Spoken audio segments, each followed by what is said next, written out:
Paul's first letter to Timothy. 1 Timothy 1. From Paul, God our Savior and Christ Jesus commanded me to be an apostle of Christ Jesus, who gives us hope. Timothy, because of our faith, you are like a son to me. I pray that God our Father and our Lord Jesus Christ will be kind and merciful to you. May they bless you with peace. When I was leaving for Macedonia, I asked you to stay on in Ephesus and warn certain people there to stop spreading their false teachings. You needed to warn them to stop wasting their time on senseless stories and endless lists of ancestors. Such things only cause arguments. They don't help anyone to do God's work that can only be done by faith. You must teach people to have genuine love, as well as a good conscience and true faith. There are some who have given up these for nothing but empty talk. They want to be teachers of the law of Moses, but they don't know what they are talking about, even though they think they do. We know that the law is good if it is used in the right way. We also understand that it was not given to control people who please God, but to control lawbreakers, criminals, godless people, and sinners. It is for wicked and evil people and for murderers who would even kill their own parents. The law was written for people who are sexual perverts, or who live as homosexuals, or are kidnappers or liars, or won't tell the truth in court. It is for anything else that opposes the correct teaching of the good news that the glorious and wonderful God has given me. I thank Christ Jesus our Lord. He gives me the strength for my work because He knew that He could trust me. I used to say terrible and insulting things about Him, and I was cruel. But He had mercy on me because I didn't know what I was doing and I had not yet put my faith in Him. Christ Jesus our Lord was very kind to me. He has greatly blessed my life with faith and love just like His own. Christ Jesus came into the world to save sinners. This saying is true and it can be trusted. I was the worst sinner of all, but since I was worse than anyone else, God had mercy on me and let me be an example of the endless patience of Christ Jesus. He did this so that others would put their faith in Christ and have eternal life. I pray that honor and glory will always be given to the only God, who lives forever and is the invisible and eternal King. Amen. Timothy, my son, the instructions I am giving you are based on what some prophets once said about you. If you follow these instructions, you will fight like a good soldier. You will be faithful and have a clear conscience. Some people have made a mess of their faith because they didn't listen to their consciences. Two of them are Hymenaeus and Alexander. I have given these men over to the power of Satan so they will learn not to oppose God. 1 Timothy 2. First of all, I ask you to pray for everyone.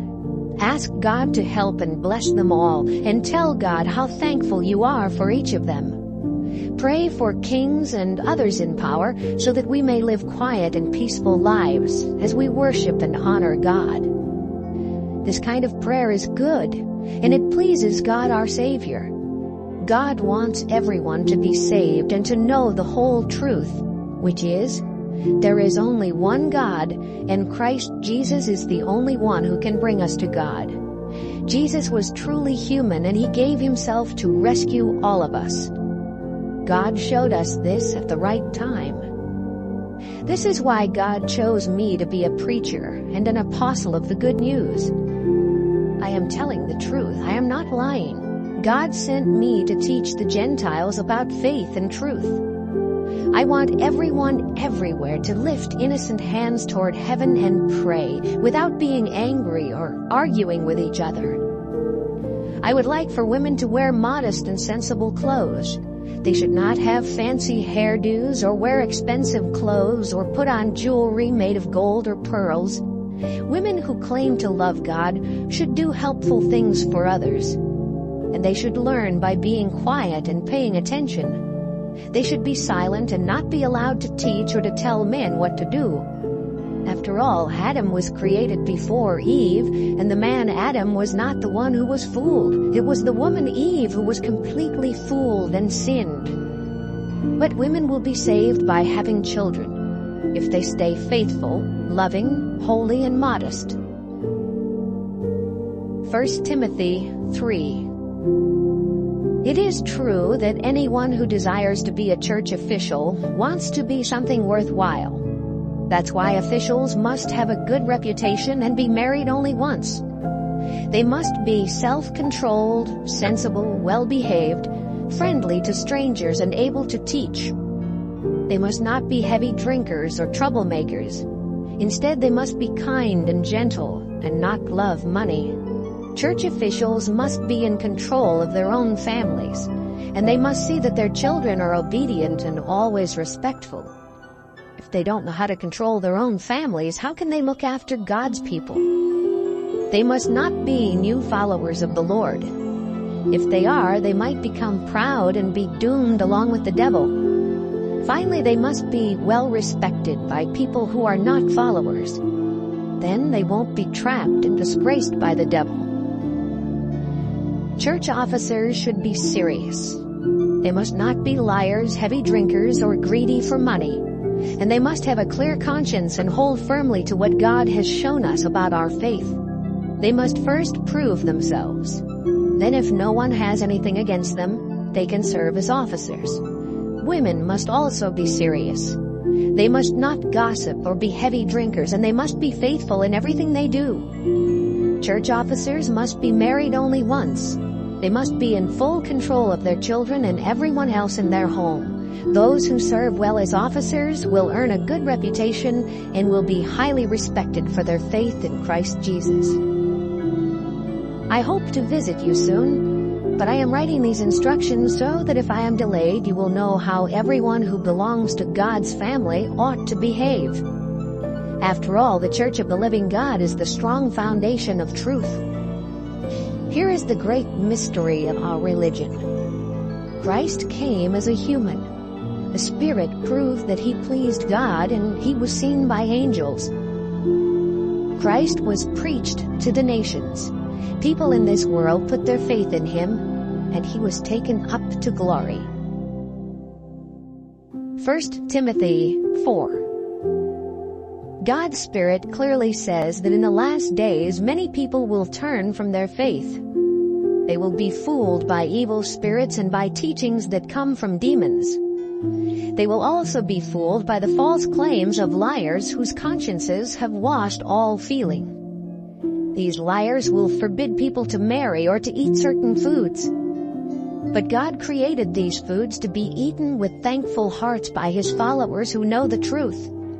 Everything God created is good. And if you give thanks, you may eat anything.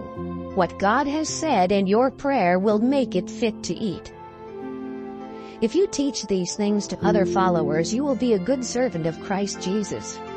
You will show that you have grown up on the teachings about our faith and on the good instructions you have obeyed. Don't have anything to do with worthless, senseless stories. Work hard to be truly religious.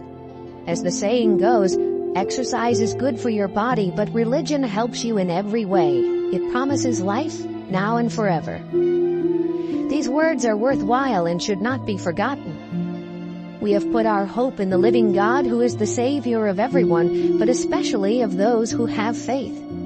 That's why we work and struggle so hard. Teach these things and tell everyone to do what you say. Don't let anyone make fun of you just because you are young. Set an example for other followers by what you say and do, as well as by your love, faith, and purity. Until I arrive, be sure to keep on reading the scriptures in worship, and don't stop preaching and teaching. Use the gift you were given when the prophets spoke and the group of church leaders blessed you by placing their hands on you. Remember these things and think about them, so everyone can see how well you are doing. Be careful about the way you live and about what you teach. Keep on doing this, and you will save not only yourself, but the people who hear you. 1 Timothy 5. Don't correct an older man. Encourage him as you would your own father. Treat younger men as you would your own brother, and treat older women as you would your own mother. Show the same respect to younger women that you would to your sister. Take care of any widow who is really in need. But if a widow has children or grandchildren, they should learn to serve God by taking care of her, as she once took care of them. This is what God wants them to do. A widow who is really in need is one who does not have any relatives. She has faith in God and she keeps praying to Him night and day, asking for His help. A widow who thinks only about having a good time is already dead, even though she is still alive. Tell all of this to everyone so they will do the right thing. People who don't take care of their relatives, and especially their own families, have given up their faith. They are worse than someone who doesn't have faith in the Lord. For a widow to be put on the list of widows, she must be at least 60 years old, and she must have been married only once. She must also be well known for doing all sorts of good things, such as raising children, giving food to strangers, welcoming God's people into her home, helping people in need, and always making herself useful. Don't put young widows on the list.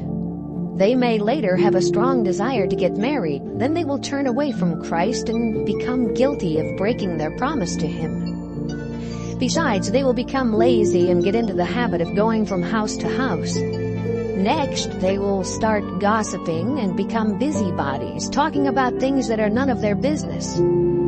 I would prefer that young widows get married, have children, and look after their families. Then the enemy won't have any reason to say insulting things about us. Look what's already happened to some of the young widows. They have turned away to follow Satan. If a woman who is a follower has any widows in her family, she should help them. This will keep the church from having that burden, and then the church can help widows who are really in need. Church leaders who do their job well deserve to be paid twice as much, especially if they work hard at preaching and teaching. It is just as the scriptures say, "Don't muzzle an ox when you are using it to grind grain." You also know the saying, "Workers are worth their pay." Don't listen to any charge against a church leader unless at least 2 or 3 people bring the same charges. But if any of the leaders should keep on sinning, they must be corrected in front of the whole group as a warning to everyone else. In the presence of God and Christ Jesus and their chosen angels, I order you to follow my instructions. Be fair with everyone and don't have any favorites. Don't be too quick to accept people into the service of the Lord by placing your hands on them. Don't sin because others do, but stay close to God. Stop drinking only water. Take a little wine to help your stomach trouble and the other illnesses you always have. Some people get caught in their sins right away, even before the time of judgment. But other people's sins don't show up until later. It is the same with good deeds. Some are easily seen, but none of them can be hidden. 1 Timothy 6. If you are a slave, you should respect and honor your owner. This will keep people from saying bad things about God and about our teaching. If any of you slaves have owners who are followers, you should show them respect. After all, they are also followers of Christ and He loves them. So you should serve and help them the best you can. These are the things you must teach and tell the people to do. Anyone who teaches something different disagrees with the correct and godly teaching of our Lord Jesus Christ. Those people who disagree are proud of themselves, but they don't really know a thing. Their minds are sick, and they like to argue over words. They cause jealousy, disagreements, unkind words, evil suspicions, and nasty quarrels. They have wicked minds and have missed out on the truth. These people think religion is supposed to make you rich. And religion does make your life rich by making you content with what you have. We didn't bring anything into this world, and we won't take anything with us when we leave. So we should be satisfied just to have food and clothes. People who want to be rich fall into all sorts of temptations and traps. They are caught by foolish and harmful desires that drag them down and destroy them. The love of money causes all kinds of trouble. Some people want money so much that they have given up their faith and caused themselves a lot of pain. Timothy, you belong to God. So keep away from all these evil things. Try your best to please God and to be like Him. Be faithful, loving, dependable, and gentle. Fight a good fight for the faith and claim eternal life. God offered it to you when you clearly told about your faith while so many people listened. Now I ask you to make a promise. Make it in the presence of God, who gives life to all, and in the presence of Jesus Christ, who openly told Pontius Pilate about his faith. Promise to obey completely and fully all that you have been told until our Lord Jesus Christ returns. The glorious God is the only ruler, the King of kings and Lord of lords. At the time that God has already decided, He will send Jesus Christ back again. Only God lives forever, and He lives in light that no one can come near. No human has ever seen God or ever can see Him. God will be honored and His power will last forever. Amen. Warn the rich people of this world not to be proud or to trust in wealth that is easily lost. Tell them to have faith in God, who is rich and blesses us with everything we need to enjoy life. Instruct them to do as many good deeds as they can and to help everyone. Remind the rich to be generous and share what they have. This will lay a solid foundation for the future, so that they will know what true life is like. Timothy, guard what God has placed in your care. Don't pay any attention to that godless and stupid talk that sounds smart but really isn't. Some people have even lost their faith by believing this talk. I pray that the Lord will be kind to all of you.